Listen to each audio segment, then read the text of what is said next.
teacher. Chalk in hand, he's on a mission, shaping dreams with precision.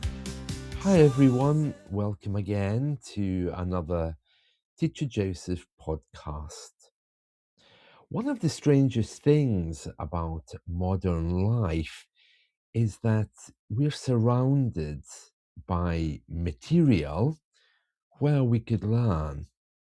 We have AI, we have grammar books, we have everything we need, but we are rarely asked to participate in those things. These days, increasingly so, because of the amount of stuff that comes at us every day, we're simply asked to be curators. We're asked to decide, yeah, I like this. Yeah, well, that's nice. And I like this teacher because he has a nice video. I don't like this one, so I'm going to swipe past it. And we're all in spectator mode rather than learn mode. For many of you, learning is just that, deciding which books you like, which video clips you like, because that takes up as much time as learning does. After 1 hour of deciding what videos you like, you don't want to learn. You have to go back to work. It's very, very sad. We're no longer participating with the learning process. We're simply observing it. We are spectating what's going past our eyes. Spectator mode involves watching, listening, evaluating, rating, and it's usually chosen based on comfort and entertainment. What's going to give me the most satisfaction right now? Those are the choices we make when we're spectating. However, participating in the learning process means trying, copying the person's voice, failing, and then realizing you have to try again, repeating until you get it right, speaking, writing, and being a bit clumsy and slow, not being accustomed to writing the things by hand, talking to people that you might feel uncomfortable with. It's very interesting how many people now don't really understand the difference between spectating and participating. And also because AI is there, they use this in the same way. They ask AI, well, translate this for me. But if you participate with AI, you could say, teach me how to do this thing. Show me the words that I don't know. Help me make examples. Are my examples correct? And that would be a much healthier way of learning, where AI effectively becomes your teacher. Part of the problem is we have information overload. We have so much coming in that it's absolutely impossible to curate it, to go through all of it and to decide what we like and what we don't like. We're basically making choices around comfort, what suits us right at this moment. And that is a false signal of learning. It's a cheap imitation. And there are teachers out there who are building careers on just being entertaining because it holds people's attention longer before they can dive into the deeper topics like this, you know. They give very clear, polished information. Their podcasts look wonderful. But underneath, is there any substance? Well, it depends. I mean, passive learning can be very useful, especially if you just want a quick burst and you also want to just escape your life for a little while, just to see if you can learn. The problem is, though, if you are learning in that way passively, it might suggest that something else is wrong with your timetable, because learning does require a bit of an effort, whether you ask AI to teach you or whether you sit down with pen and paper.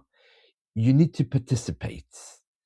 Just spectating isn't going to help. There's even schools now which just give you info. You pay them, they hand you a book.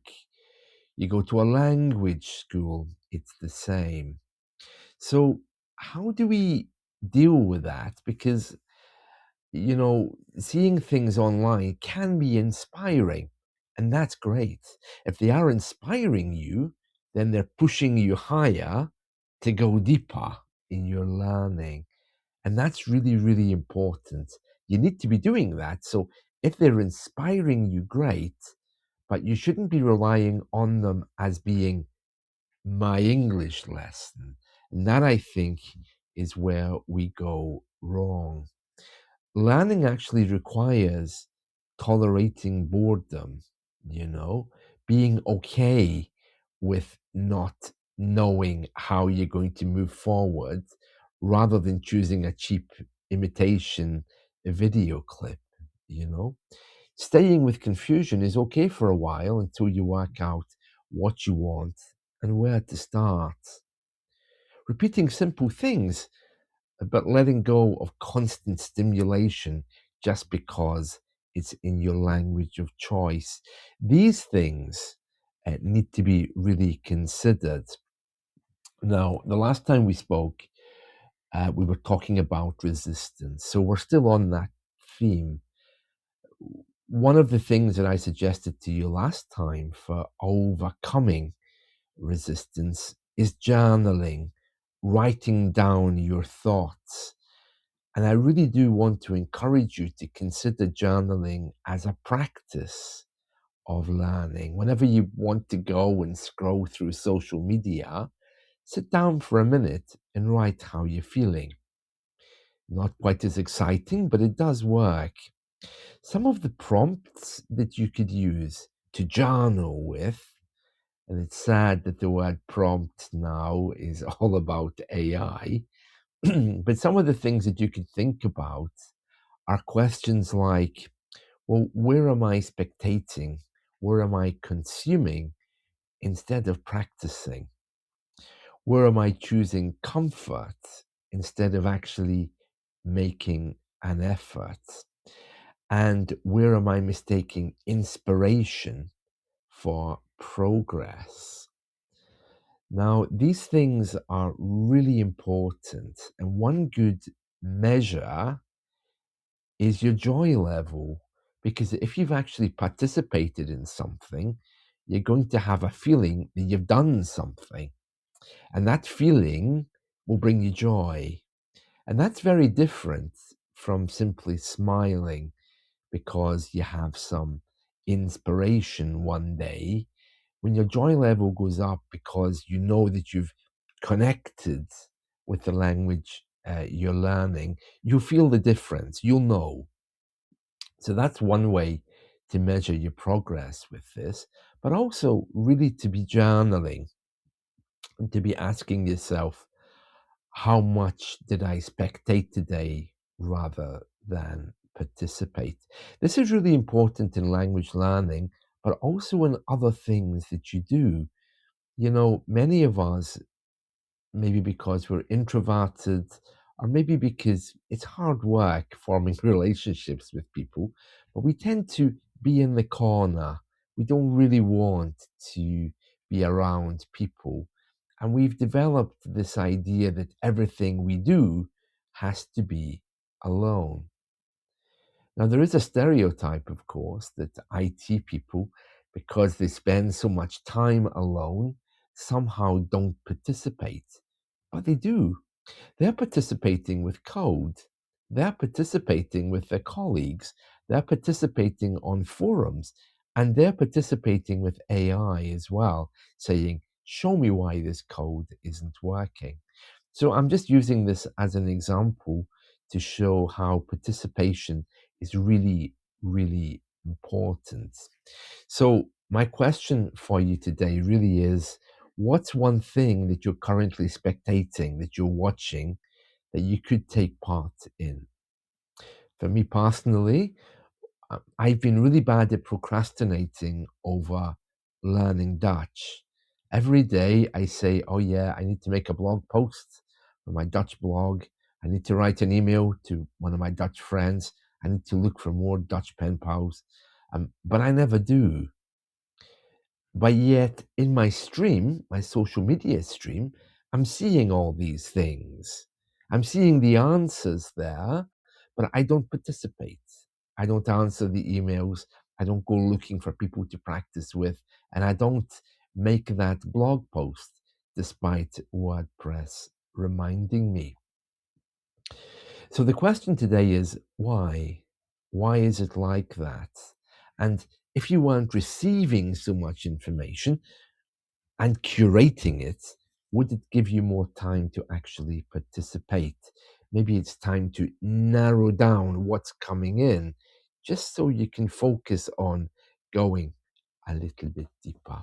So, time to think not only about language learning, but where else in life are you simply participating, uh, or rather spectating instead of participating?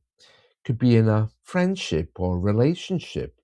Maybe you don't put enough effort into it.